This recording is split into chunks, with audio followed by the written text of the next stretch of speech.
తెలంగాణ మాగాణాలకు చివరి ఆయకట్టు వరకు సాగునీరు ఇచ్చే ప్రణాళికలతో పెండింగ్ ప్రాజెక్టుల లక్ష్యాలను నిర్దేశించుకొని పూర్తి చేయడానికి ప్రయత్నం చేస్తున్నాం. కృష్ణానది గోదావరి జలాల్లో మన వాటాల సాధనలో రాజీ పడే సమస్యనే లేదు. ఆనాటి నుంచి ఈనాటి వరకు తెలంగాణ ప్రజల పోరాటమే సాగునీరు తాగునీరు సాధించడం. అలాంటి తెలంగాణ ప్రజల భావోద్వేగమైన పేగుబంధం సాగునీటి ప్రాజెక్టులు. కృష్ణా గోదావరి నదులలో ప్రతి చుక్క తెలంగాణకు రావాల్సిన వాటాను సాధించి ఎవరి ఒత్తిడికి లొంగేది లేదు, ఎవరి ఆరోపణలకు బెదిరేది లేదు. 4 కోట్ల తెలంగాణ ప్రజల పక్షాన నిటారుగా నిలబడి కృష్ణానది గోదావరి నదుల్లో తెలంగాణ హక్కులను సాధించుకుంటాం. మన ప్రాంతానికి సాగునీరు తాగునీరు అందించినాకనే మిగతా ఎవరికైనా నీరు. ఈరోజు తెలంగాణ ప్రజల హక్కులను సాధించడంలో వెనుదిరిగి చూసేది లేదు, ఎవరికి భయపడేది లేదు. ప్రభుత్వం ఈ విషయంలో వ్యూహాత్మకంగా వ్యవహరించడమే కాదు, ఎత్తుగడలతో నిర్ణయం తీసుకుంటుంది. ఎవరు ఎత్తులేసినా ఆ ఎత్తులను చిత్తు చేసి ఎవరు విష ప్రచారం చేసినా వాళ్ళను తిప్పుకొట్టే బాధ్యత 4 కోట్ల తెలంగాణ ప్రజలు తీసుకోవాలి.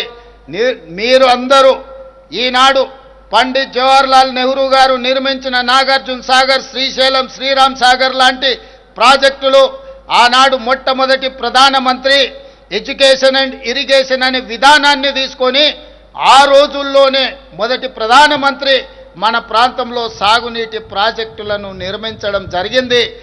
ఈరోజు ప్రపంచ దేశాలకు ఆదర్శంగా నిలబడ్డ ప్రాజెక్టులు ఏవైతే ఉన్నాయో నాగార్జున సాగర్, శ్రీశైలం, శ్రీరామ్ సాగర్ లాంటి ప్రాజెక్టులు కాంగ్రెస్ పాలనలో నిర్మించినాం.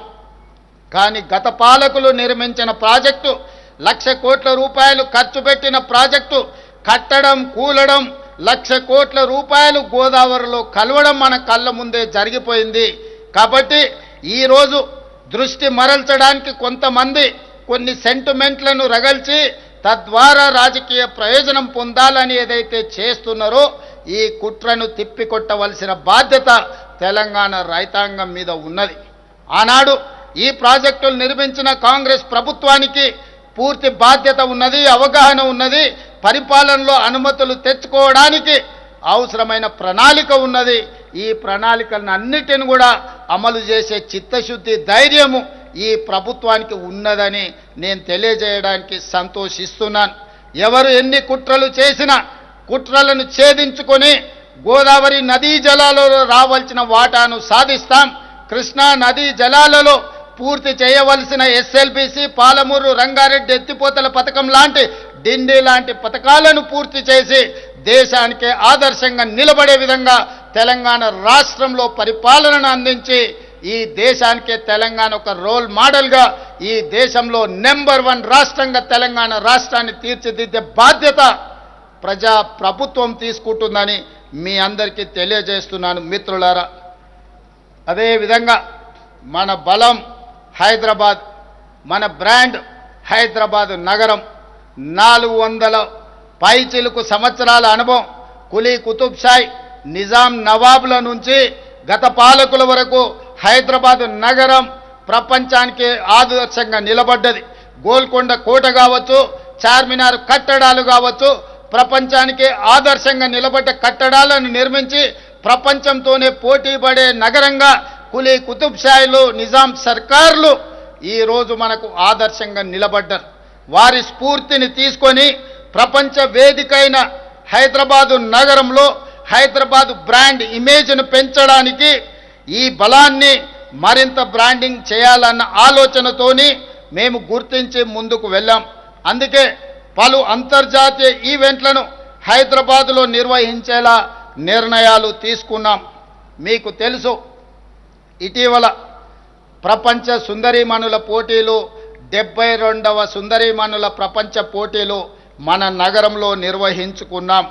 ఇందులో 109 దేశాల నుంచి సుందరీమణులు పోటీలో పాల్గొనడమే కాదు, ప్రపంచంలో ఉండే పెట్టుబడిదారులందరూ కూడా ఈ కార్యక్రమంలో పాల్గొని తెలంగాణ ప్రజలు హైదరాబాదు నగరం అందించిన వచ్చిన అతిథులకు వారికి మనము చూపించిన వారసత్వ సంపద, అది పాలమూరు జిల్లాలో ఉన్న పిల్లల మర్రి కావచ్చు, వరంగల్లో ఉన్న 1000 స్తంభాల గుడి కావచ్చు, రామప్ప దేవాలయం కావచ్చు, గోల్కొండ కట్టడాలు కావచ్చు, అదేవిధంగా చార్మినారు దగ్గర ఉన్న చుడి బజారు కావచ్చు, ఫలక్నామా ప్యాలెస్ కావచ్చు, ఇలాంటి గొప్ప వారసత్వ సంపదలను ప్రపంచ పర్యాటకులను ఆకర్షించడానికి మన గొప్ప చారిత్రాత్మకమైన కట్టడాలను చూపించి వారు వాటిని చూసి ఆశ్చర్యచకితులు అయినరు.